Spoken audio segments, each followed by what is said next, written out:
사도행전 9장 10절부터 사도행전 9장 10절부터 19절까지 사도행전 9장 10절부터 19절까지 말씀 한 절씩 교독하도록 합니다. 그때 다메섹에 아나니아라는 제자가 있더니 주께서 환상 중에 불러 이르되 아나니아라 하시거늘 대답하되 주여 내가 여기 있나이다 하니 주께서 이르시되 일어나 집가라는 거리로 가서 유다의 집에서 다섯 사람 사울이라는 사람을 찾으라. 그가 기도하는 중이니라. 그가 아나니아라는 사람이 들어와서 자기에게 안수하여 다시 보게 하는 것을 보았느니라 하시거늘 아나니아가 대답하되 주여 이 사람에 대하여 내가 여러 사람에게 듣사옵나니 그가 예루살렘에서 주의 성도에게 적지 않은 해를 끼쳤다 하더니 여기서도 주의 이름을 부르는 모든 사람을 결박할 권한을 대제사장에게서 받았나이다 하거늘 주께서 이르시되 가라 이 사람은 내 이름을 이방인과 임금들과 이스라엘 자손들에게 전하기 위하여 택한 나의 그릇이라. 그가 내 이름을 위하여 얼마나 고난을 받아야 할 것을 내가 그에게 보이리라 하시니 아나니아가 떠나 그 집에 들어가서 그에게 안수하여 이르되 형제 사울아 주 곧 내가 오는 길에서 나타나셨던 예수께서 나를 보내어 너로 다시 보게 하시고 성령으로 충만하게 하신다 하니 즉시 사울의 눈에서 비늘 같은 것이 영안이 열린 거예요. 비늘 같은 것이 벗어져 다시 보게 된지라 일어나 세례를 받고 음식을 먹음에 강건해지니라. 아멘. 기도하겠습니다. 거룩하신 하나님, 신령한 하나님 말씀을 들으며 영적인 세계를 이해하고 또한 우리가 해야 될 일이 무엇인지를 찾으며 주님께 헌신할 수 있도록 저희들의 마음을 추스리게 하여 주시고 하나님 말씀을 100% 빼지도 않고 더하지도 않고 하나님 말씀으로 믿으며 오늘도 우리 해야 될 본분을 위하여 기도하고 나아가게 하신 하나님께 감사를 드립니다. 보이는 세상의 물질의 세계에 갇혀서 오직 아웅다웅 싸우며 살아가는 수많은 사람이 많은데 하나님 나라의 멸류관 얻을 성도가 되도록 오늘도 저희들을 깨워주신 것 감사합니다. 중보 기도자로서 해야 될 가장 기본적인 우리의 책임과 과업을 완수케 도와주시고 교회에 부여한 사명을 완수하기 위해서 우리 일상생활에 필요한 것도 공급하여 주시고 건강과 물질과 자녀의 안나를 인도하시고 영적인 성장을 이루어 주의 뜻을 합당하게 이루어가는 저희들이 되게 해 주옵소서. 이 새벽에도 주의 말씀을 듣고자 합니다. 하나님 저희들에게 말씀하여 주옵소서. 우리 주 예수 그리스도의 이름으로 기도하옵나이다. 아멘. 할렐루야. 성령의 은사에 관하여 말씀을 나누고 있습니다. 이제 예언의 은사, 방언의 은사, 방언 통역 은사죠. 방언 통역 은사. 그리고 몇 가지 주의사항 말씀드리면 성령의 은사도 맞춰질 것 같습니다. 어제는 이제 예언의 은사, 예언의 은사는 무엇인가? 예언의 은사가 지금도 있는가? 예언의 은사의 또 7가지 특징은 또 무엇인가? 이런 것을 중심으로 어제 말씀을 드렸고 오늘은 이제 예언은 어떻게 말해지는가? 내가 만약에 그렇게 예언자가 많지는 않겠지만 그리고 별로 그렇게 예언을 하려면 주의할 사람이 많아요. 그래서 쉽지는 않겠지만 그래도 만약에 내가 예언하는 사람이 된다 또는 이미 예언하고 있다라는 사람은 과연 무엇을 주의해야 되는 것인가? 그래서 예언은 어떻게 말할 수 있으며 또 예언하는 자에게 주의할 사항은 무엇인가? 이 부분에 관하여 말씀을 살펴보기로 합니다. 예언의 은사는 신령한 영적인 초자연적인 특별한 은사입니다. 말의 은사에 속하죠. 말의 은사, 방언, 통역, 예언, 말의 은사에 속합니다. 그런데 이건 초자연적 은사이기 때문에 배워서 하는 것은 아닙니다. 즉각적으로, 순간적으로 막 깨달아져 버리는 거예요. 순간적으로 보입니다. 다 들립니다. 그래서 그것을 말해내는 것이죠. 그래서 이러한 그 예언, 이 예언의 뭐 가장 완벽한 예언이라면 성경책이죠. 이 예언을 기록해 놨으니까. 예언하는 사람들 예언을 기록해 놓은 거 아니에요? 자기들이 보고 들었고 했던 것을. 물론 여기 역사도 있고 무슨 다른 것도 있긴 있습니다만은 대표적인 것이 예언의 기록이 성경이죠. 그래서 성경을 통달하지 않은 한 예언을 했다가는 잘못할 일이 많아요. 네. 그래서 예언하는 사람, 방언 통일하는 사람은 말씀의 은사를 받은 자에게 반드시 점검을 항상 받지 않으면 속아 넘어가서 거짓 선지자가 되는 확률이 많다라는 것이죠. 그래서 뭐 우리는 들을 때 우리가 전반적으로 예언의 은사가 우리에게 주어지든 아니면 안 주어진다 할지라도 예언의 은사가 어떤 것이라는 것은 한 번쯤은 듣고 정리해 둘 필요가 있다. 그 예언의 은사는 국가와 민족을 향하여 말했었고 개인을 향하여 말한 것도 있다. 개인을 향하여 말한 것도 있다. 근데 그 내용을 살펴보면 회개를 촉구하는 것이 한 80%. 메시아가 장차 오실 메시아가 누구고 어떤 일할 것이라를 예언하는 것이 한 20%. 해서 이렇게 회개를 촉구해서 하나님 말씀 하나님께로 돌아와라. 하나님 말씀대로 살아. 이게 심판이 지금 기다리고 있다. 보이니까, 보이니까 멸망이 보이니까, 그들의 눈에는 이미 미래에 될 일이 보이고 있으니까 회개를 촉구하는 거죠. 그들의 눈에는 미래에 되어질 메시아가 어떤 분으로 활동하는 걸 보이니까 이런 메시아가 어디에 온다 이렇게 어떻게 온다 이렇게 어떤 사역을 한다라는 것을 얘기할 수가 있었죠. 그래서 이런 예언들이 있는데 오늘날에는 이제 더 이상의 메시아에 대한 예언은 필요 없죠. 이미 메시아에 관한 재림의 예언까지 다 끝나버렸으니까. 그분의 혈통부터 그분의 출생부터 시작해서 저 재림까지 다 끝나버렸으니까. 그래서 더 이상의 메시아에 관한 예언은 없습니다. 오늘날에 메시아에 관한 새로운 예언을 해서 대한민국 사람으로 메시아가 온다. 100% 거짓말이라고 했어요. 절대 그럴 리가 없어요. 절대. 다시 육체를 입고 오실 리가 없어요.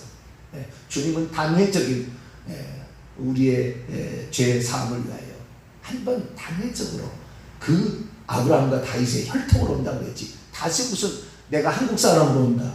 문성근부터 시작해서 다 그렇게 얘기했어. 한국 사람으로 온다. 이만도 한국 사람으로 이긴 자가 온다. 거짓말이죠. 100% 거짓말. 메시아에 관한 기록은 기록된 성경책을 보면 됩니다. 할렐루야. 여기 다 나와 있어요. 더 이상의 다른 것이 없어요. 새로운 것이 없어요. 절대 그렇지 않습니다. 전능신교, 동방번개, 순전히 거짓말이다. 얼마나 많은 성경 구절을 인용하는지 많이 잘 넘어가지 않고 성경 기록들을 다 이렇게 믿고 나가시면 됩니다. 그래서 오늘날의 예언은 회개를 촉구하는 내용은 동일합니다. 회개를 촉구하는 내용은 동일합니다. 개인적인 것도 많이 있죠. 그래서 이미 이제는 굵은 예언이 끝났습니다. 개인의 예언인데요. 그 개인의 현재 상태를 얘기해주고 개인의 미래에 관하여 얘기를 해주는 예언들이 있습니다. 그래서 예언은 우리가 알수록 우리 자신을 알게 되니까 뭘 회개해야 될지를 알게 되는 거고 내가 어떠한 사람으로 하나님께 쓰임받게 될 것인가를 아니까 제대로 된 예언만 들을 수 있다면 복된 거죠. 내가 뭘 지금 모르고 있나, 뭘 지금 깨닫지 못하고, 뭘 지금 회개치 않고 있나를 책망을 들으니까 7가지 특징의 책망을 들어요. 마음에 숨은 것이 드러난다고 그랬죠.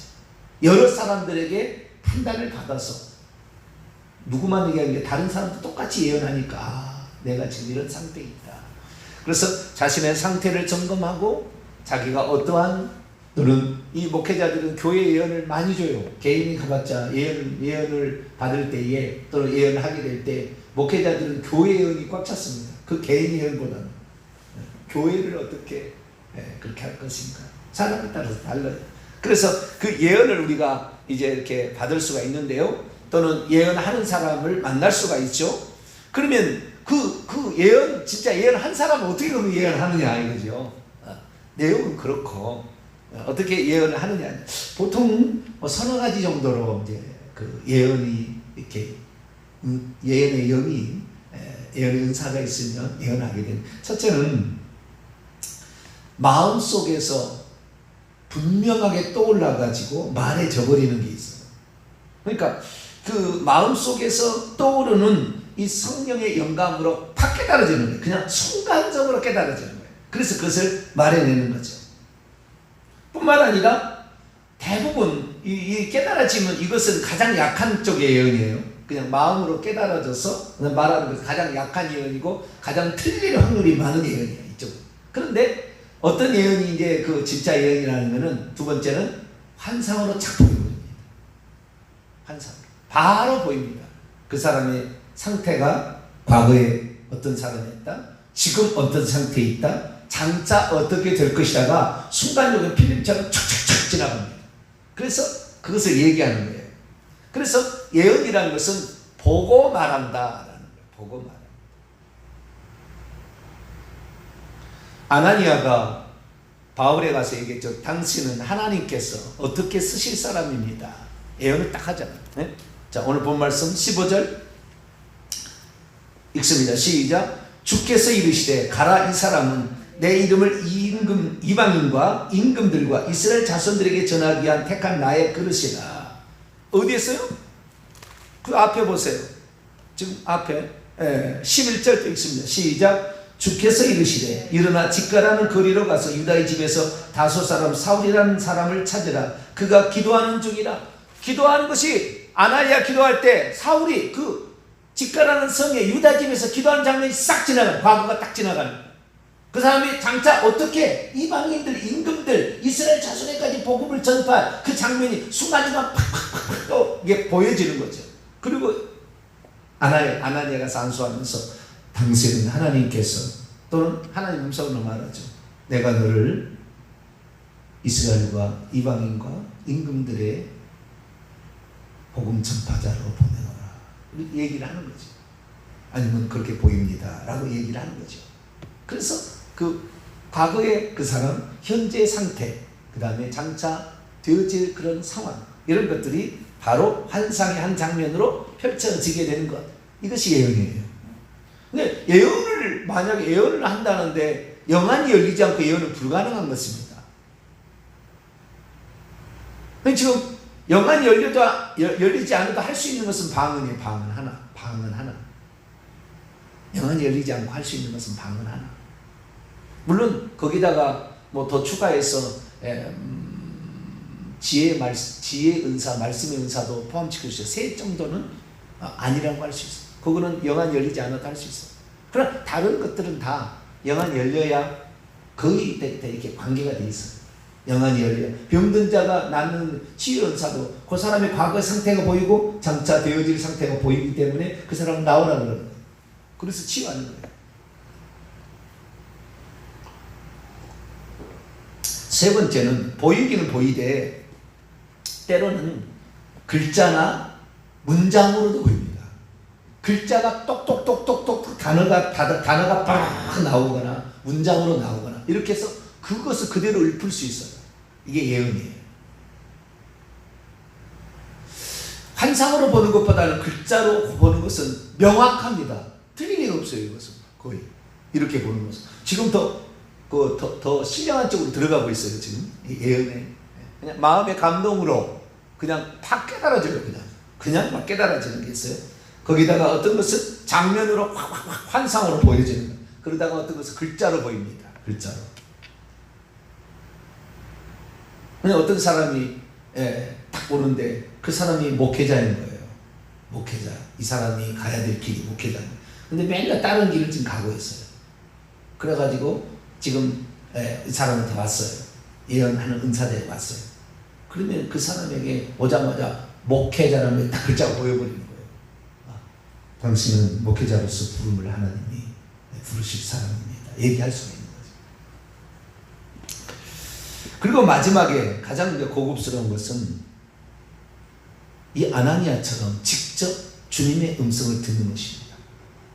음성이 들려요. 음성이 들리는데 그 음성이 주님의 입에서 글자가 나오면서 주님의 음성이 들려지면서 자기의 마음에 그것이 동시에 새겨지기 때문에 그대로 직독직해처럼 팍팍팍팍 주님의 음성을 그대로 이렇게 말해내는 거예요.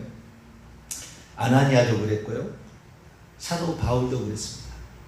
사도행전 23장 11절에 보면 주께서 바울에게 서서 말씀하시죠. 담대하라. 내가 예루살렘에서 나의 일을 증언한 것 같이 로마에서도 증언하리라.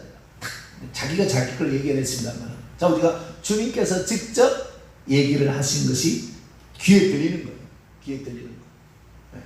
이 정도 된 수준이 한다면 세계적인 은사자가 되겠죠. 그래서 이런 직접적으로 주님의 음성이 들리는 것을 그대로 얘기해내는 거, 이런 것이 있습니다. 음성도 이 사도행전 보게 되면 주님이 직접 아나니아에게 말씀하신 음성이 나오고 주님이 바울을 나타나서 직접 말하잖아요. 직접 말하는 거예요. 직접 음성이 이렇게 들리는데 예수님의 음성이죠. 그때. 그런데 이 보통 사람들이 예언할 때는요, 성령의 내적인 음성으로 얘기를 하는 거예요. 듣고 성령이 내적으로 우리 안에서 확연하게 들리는 건 아니에요. 그러나 확실히 들립니다. 이렇게 해가지고 마음으로 들어서 이걸 얘기하는 거예요. 성령의 음성을 들어서. 근데 주님의 음성이 직접 들릴 때도 있어요. 그런데 어쩌다가 성부의 하나님의 음성이 들릴 때도 있어요. 성부의 하나님.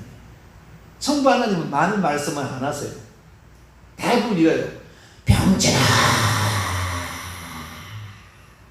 그냥 이 짜랑한 많은 물소리 같이 그냥 짜랑한 음성인데 그 음성이 자신의 영혼을 완전히 뒤흔들어 놔요.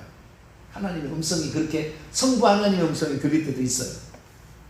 근데 대부분 다 예언가들은 1번 자기 마음에 성령께서 이렇게 귀에 들리진 않지만 마음속에 확실히 말하고 있는 거죠. 그것을 말해내는 것입니다. 이러한 예언의 형태가 한 4가지, 서너 가지 형태로 이렇게 나오는데요. 그런데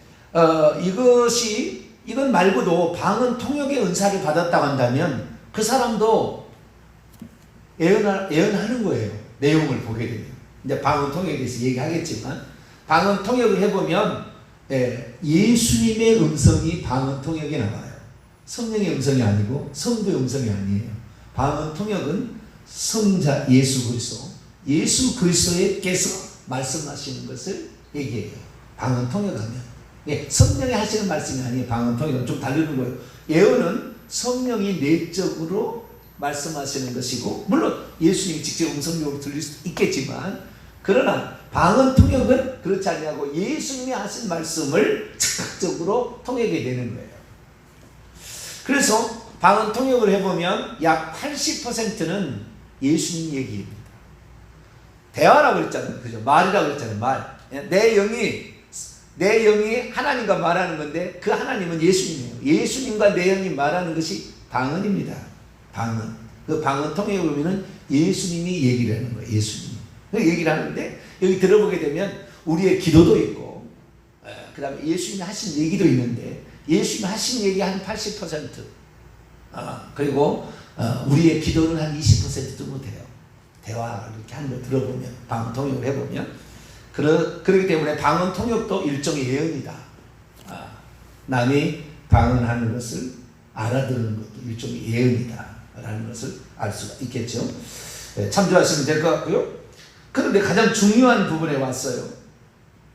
이런 예언에 있어서 그 사람이 지어서 말하고 있는지, 성령의 감동으로 주어서 얘기를 하고 있는지, 뭐 보았던 것은 거짓말로 본 것은 아니겠잖아요. 본 것을 잘못 해석하고 있는지, 당사자의 나는 모르잖아요. 저 사람은 하고 있는 은사자는 알겠지만 나는 모르는 거 아닙니까? 그죠? 오늘날에 예언하는 사람들 보게 되면 첫 번째, 두 번째 정도 수준이에요. 네?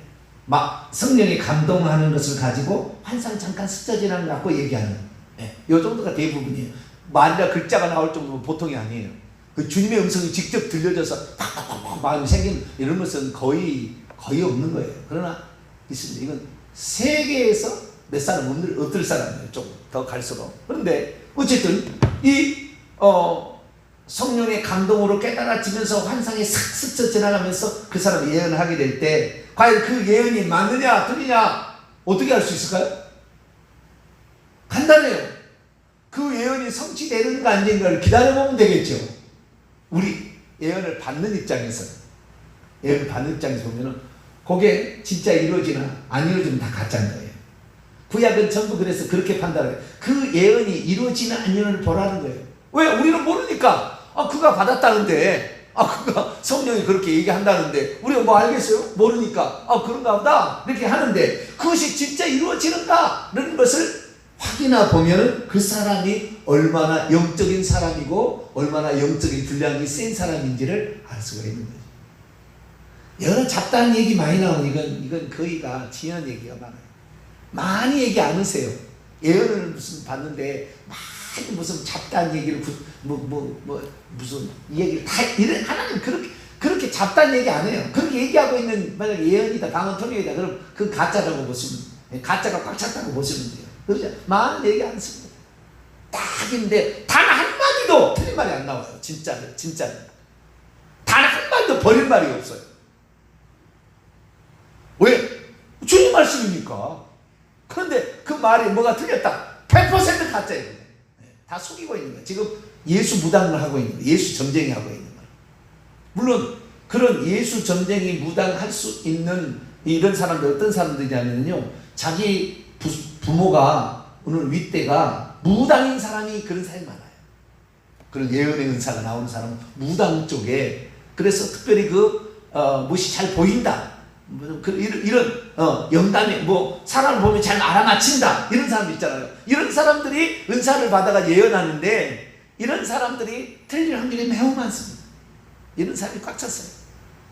그러니까 우리 조상 중에 무당처럼 이렇게 용하다라는 얘기 들어본 적이 없는 사람이 예언 은사 받을 확률은 거의 없습니다. 그런 쪽에 예언의 은사가 와요. 그런데 그런 쪽인데 그것이 온전히 하나님 앞에 사람이 헌신해서 그 자기의 아버지가 기도를 많이 했다. 그 이때는 무당이 있었는데 자기 아버지가 기도를 많이 했다. 그러면은 이 아들은 예언의 은사가 올 수가 있어요. 예언의 은사가. 이런 사람이 어쩌다 하나씩 나오는 거예요. 그런데 그런 확률이 매우 많지 않아요. 오늘날 기도 많이 한 사람이 없거든. 오늘날 기도 많이 한 사람은 없어요.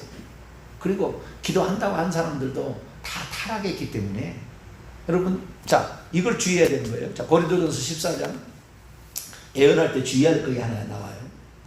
요걸 주의해야 되는 거예요. 그래서 우리가 예언을 받거나 예언을 할 때 이걸 주의해야 되는 거예요. 29절로 32절까지 29절 32절까지 읽습니다. 시작. 예언하는 자는 둘이나 셋이나 말하고 다른 이들은 분별할 것. 첫째는 예언은 분별이 아니에요. 왜? 가짜가 많으니까. 지가 만들어서 얘기하는 게 많으니까 분별해야 된다는 거예요. 계속 있습니다. 시작. 만일 곁에 앉아있는 다른 이에게 계시가 있으면 먼저 하던 나는 잠잠하라. 틀리게 얘기하고 있는 거죠. 그러니까 더 영적으로 깊이가 있는 사람이 정지를 시키고 얘기하는 거예요. 그 사람의 예언이 분명치 않으니까. 계속 시작. 너희는 다 모든 사람으로 배우게 하고 모든 사람으로 권면을 받게 하기 위하여 하나씩 예언할 수 있는 예언은 그 7가지 특징 중에 하나가 배우게 한다고 그랬잖아요. 그렇죠? 예언은 이렇게 하는구나. 배우게 하고 뿐만 아니라 영적인 세계는 이런 거구나. 하나님께서 사람을 이렇게 쓰는 거구나. 우리에게 죄를 이렇게 책망하는구나. 저 사람도 저렇게, 저 사람 직분이 저거 있는데 저렇게 얘기하는 거 보니까 나의 상태는 어떻겠구나. 짐작이 가는 거예요. 들어보면 배우게 하고 권면을 받게 하기 위하여 하나씩 예언할 수 있다. 32절 시작. 예언하는 자들의 영은 예언하는 자들에게 제재를 받는다. 더 신령한 사람이 있는 거예요. 예언하는 자도 더 신령한 사람이 있어서 만약에 더 신령한 사람이 있어가지고 말을 하는데 지가 잘났다 얘기하면서 이 사람은 가짜인 거예요. 이 조그만 그릇 갖고 말이죠. 예언하는 것처럼 지금 무시하고 아주 불량이 적은 거예요. 더 신령한 사람 앞에 팍 죽어야 되는 거예요. 영적인 분량이 다른 거죠. 영적인 분량이. 그래서 우리가 그러면 왜 하나님께서 다른 사람들의 예언도 들어봐라, 한 사람만 예언하지 말고 왜 그렇게 하느냐? 동일한 성령이 얘기했다면 동일하게 얘기하겠잖아요. 그런데 이 사람 얘기했는데 나는 이렇게 하려고 생각했는데 저 사람은 저렇게 하라고 얘기하고 있어. 예언을 들어보니까 둘 중에 하나는 잘못된 거지. 지금 아시겠죠? 절대 틀린 리가 없다니까요. 진짜 신령한, 진짜 영적인 분량이 차 있는 그런 예언자의 은사를 가진 자에게 예언을 받으면 이 사람이 저 사람이 예언해도 다 거의 똑같아요. 보는 입장이 약간 다를 뿐이지 절대 큰 어떤 흐름이 틀리지 않아요. 정병진 목사에 대해서 앞으로 하나님이 쓰실 분량이 예언으로 얼마나 많이 나왔겠어요. 그런데 이 정병진 목사가 가야 될 부분이 어떤 사람은 이렇게 하고 어떤 사람은 저렇게, 절대 그럴 리가 없어요. 둘은 전혀 모르는 사람이지만 같은 얘기하고 있다니까요. 같은 얘기하고 있어요. 그게 성령의 같은 성령이 그렇게 그 속에서 말씀하시는 거예요. 예를 들어보겠습니다. 어떤 사람이 환상을 착 봤어요. 근데 그 사람이 착 보니까 신발을 신고 있지 않습니다. 은선이 얘기했어요. 신발을 신고 있지 않고. 이제 환상에 보였으니까 이제 그 사람이 해석을 해야 될 거 아니에요. 해석이 잘못될 수 있어요. 그래서 거기 뭐 때문에 그랬는지. 신발을 안 신고 있다. 신발을 안 신고 있다. 해석이 나가는. 그런데 다른 사람이 봤어요. 신발을 신고 있는데 밑창이 없는 신발을 신고 있네요. 더 자세히 보는 거잖아요. 분량이 다른 거예요. 아시겠죠? 다른 겁니다. 똑같은 내용인데 다른 거예요. 그렇듯이 마찬가지로 영적인 분량에 따라서 그 예언의 분량은 다르게 나타날 수가 있습니다. 그러면 사람들이 실수하는 게 뭐냐? 그걸 볼 때 해석을 잘못하는 거예요. 환상을 봤는데 해석을 잘못하는 거예요. 분량이 성경에 대한 또는 영적인 깊이가 다른 거죠. 특별히 예언은 사람의 입을 통해 말로 나오는 것이고 눈으로 보고 영적인 눈으로 보고 입으로 말로 나오는 거잖아요. 영적인 눈으로 봐서 그다음에 내 입으로 말하는 거잖아요. 그런데 그 사람이 얼마나 깨끗하냐에 따라서 얼마나 죄를 많이 회개했느냐에 따라서 그 예언의 내용은 더 맞을 확률과 더 틀릴 확률로 나눠지는 거예요. 사람이 깨끗해야 돼. 죄가 없어야 돼. 욕심이 없어야 되고 자기가 어떤 생각이 없어야 되는 거죠. 온전히 하나님의 운반의 신일령으로 하나님의 말씀을 그냥 운반한다는 그런 조구라는 아주 겸손함으로 주님이 말씀하신 것만 얘기해야 되는데 거기다 보태서 얘기를 하거나 자기의 짐작으로 얘기를 하는 경우가 많은 거예요. 왜? 상대방은 전혀 모르니까 그렇게 섞이는 거야. 그러니 오늘날의 예언이 얼마나 가짜, 70~80%는 가짜라고 얘기를 해요. 사람들 들어보면. 네. 과거에 저도 그런 예언들을 들어봤어요. 그래서 아하, 이게 가짜구나. 이래서 가짜라고 얘기하는구나. 그러나 진짜 고수들 말이죠. 영적으로 정말 날마다 수시간씩 최소 3시간, 5시간씩 기도하면서 그 하나님의 말씀을 보고 그 다음에 영적인 서적들을 읽고 다 이렇게 하는 사람들은 말 한마디 한마디가 틀려요. 무게가 있어요. 말을 많이 안 해요. 많이 얘기하지 않습니다. 그런 예언사들 많이 얘기 안 해요. 한마디 한마디 타게 하는데 그 한마디가 우리의 영혼을 선히 들여다보는 것 같아요. 다 뻔히 다 이렇게 이런 예언의 은사자가 있는 것이죠. 그래서 그 사람을 통해서 나오는 거니까 그 사람이 얼마나 영적인 수준이 높으면 아니면 얼마나 회개를 많이 했느냐에 따라서 어떻게 해요? 그 다음에 얼마나 하나님 말씀을 기록된 예언의 말씀을 많이 알고 있냐에 따라서 분량의 부분이 다르게 나올 수가 있다라는 거예요. 제가 이제 결론적으로 했을 때 영안이 열리는 것이 아주 중요합니다. 방언의 은사는 성령의 은사에 이제 문을 연 것이고 문턱을 넘어가려면 어떻게 해요? 영안이 열려요. 영안이 열려 그때부터 환상이 보여지고 예언도 나오고 방언 통역도 나오고 병고침도 나오고 이렇게 능력도 나오고 믿음의 은사도 더 이렇게 나오고 점차 들어가는 이렇게 들어가는 그래서 이제는 제가 기도 제목을 바꾸고 있잖아요. 하나님, 이제는 다 보고. 왜? 이 성도들이 아파하고 성도들이 신음하고 성도들이 고통하고 있는데 목회자가 해주실 말이 기도합시다, 회개하십시다. 이 말 가지고는 회개하는 사람 많아요. 회개하는 사람 많아요.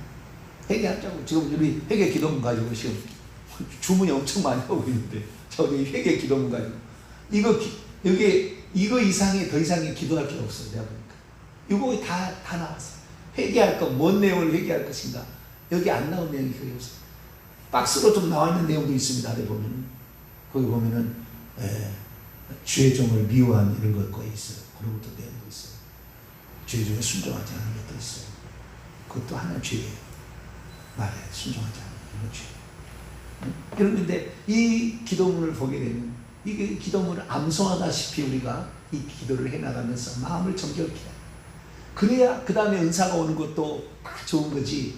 자기가 죄가 너무 많은데 능력을 받아서 기도만 해서 은사를 받게 되면 실수가 많고 상처를 주고 그 다음에 그 찌끝이 나와서 이 그리스도 이름을 욕되게 한다는 거예요. 욕되게 한다.